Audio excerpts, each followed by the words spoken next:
So the latest film Challengers is a captivating blend of genres. It seamlessly combines elements of sports, romance, and drama, creating a truly unique cinematic experience. The mind games portrayed in the film are at times subtle, but also powerful, adding a layer of intensity to the story. And one of the central themes explored in the film is the game of tennis itself. It delves into the intricacies of the sport, highlighting the tension and near misses that players experience on and off the court.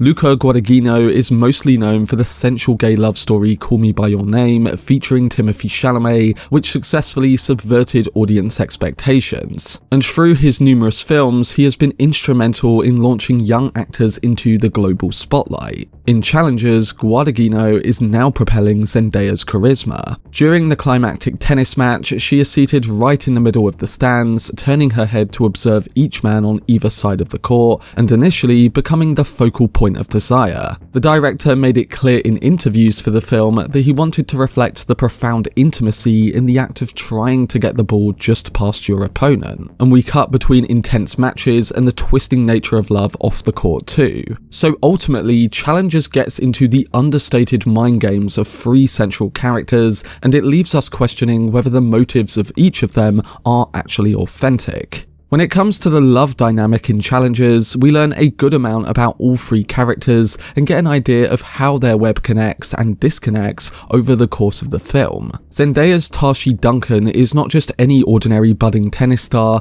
as she is involved in an unusual web of relationships with both tennis players Art Donaldson and Patrick Zweig. Art and Patrick, initially close friends, share a fierce competitive spirit that binds them together. Throughout most of the film, Art is married to Tashi, a former tennis prodigy who had to step away from the sport due to an horrific leg injury. Now she dedicates her time to coaching Art. Art has been struggling, facing more losses and feeling the weight of frustration and fatigue. And in an attempt to boost, she signs him up for a low-key challenger match, thinking he would easily come out on top. Little did she know though that Patrick, who has been a struggling tennis player for years, is also in the competition. And to make things more interesting, Patrick and Tashi used to be romantically involved, and both Patrick and Art are teased in the movie to have been close at times too. So as the story unfolds, we witness multiple conflicts, betrayals, and perhaps some intimate moments that occur off camera. What we learn is that if Patrick manages to emerge victorious in the new Rochelle tournament, he secures a coveted spot in the top 100 of the ATP rankings. This would grant him automatic entry into the prestigious US Open. Now, it's unclear if Tashi was aware of Patrick's participation, but her constant research, management of their careers, and visible disappointment in Art's recent performances hint that she might have had an idea. Tashi's knee injury seems to be the only accidental thing she's ever done, and the film covers a lot of these moments by bouncing around numerous timelines, showing a decade of flashbacks into the lives of its three main characters.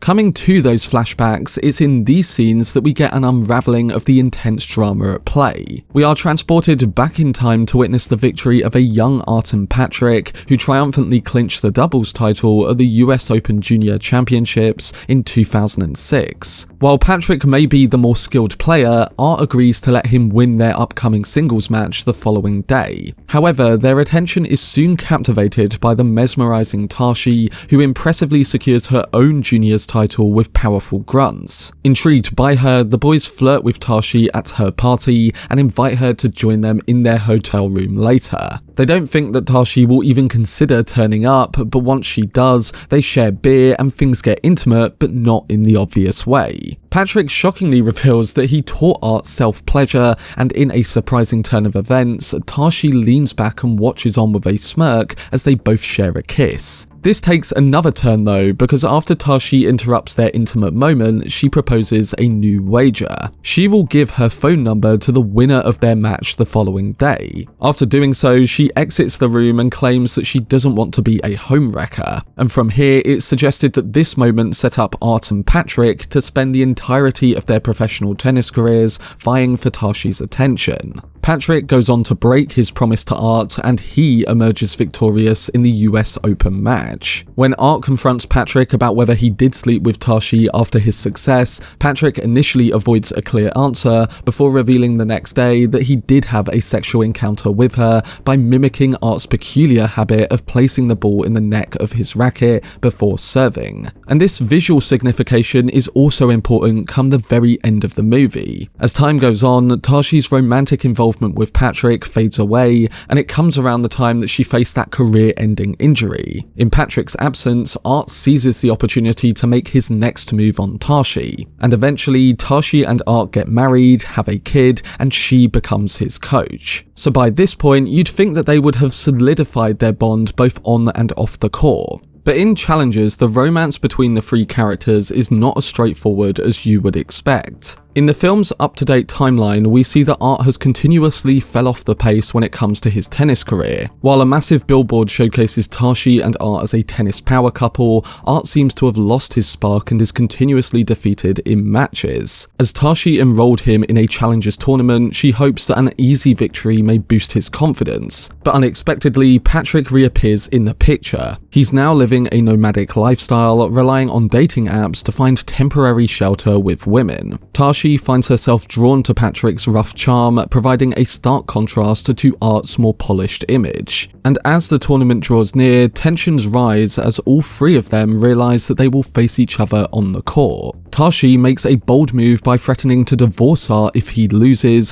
while offering to coach Patrick if he agrees to lose the match. So we question whether her intentions are actually genuine and whether she does have feelings for either of them. And while these questions remain in the air, what is certain is that Tashi is determined to witness a great game of tennis. Challengers subtly hints that she may be manipulating the both of them to get exactly that, and also doing so to bring them closer together. Towards the opening of the film, she compares facing a formidable opponent to being in a romantic relationship. She thrives on the intensity of competition and finds satisfaction in experiencing life through her husband and his ex-lover. Tashi is merely a decoy, and just as she orchestrated a kiss between the boys many years ago, she manipulates them into a final embrace come their tennis showdown. The underlying attraction between Art and Patrick is clear to us, and throughout the movie, they are suggestive to that attraction when eating bananas, hot dogs, or even churros. Also, prior to their intense match, Patrick teases Art about the possibility of him having an affair with Tashi, all while the two gentlemen are seated in the sauna, covered only by their towels. And the film's cinematography only heightens this sense of attraction, capturing them in many sweaty situations on the court from intense low angles. As we cut back and forth to the Challengers match, the director plays with each frame to build tension. At times we are the perspective of both the ball and the rackets, witnessing the desperate yet also intimate connection of every shot. So while we thought we were getting a steamy romance movie with numerous sex scenes, the movie's most intense moments were actually on the tennis court, and each point in the match serves as its own climax.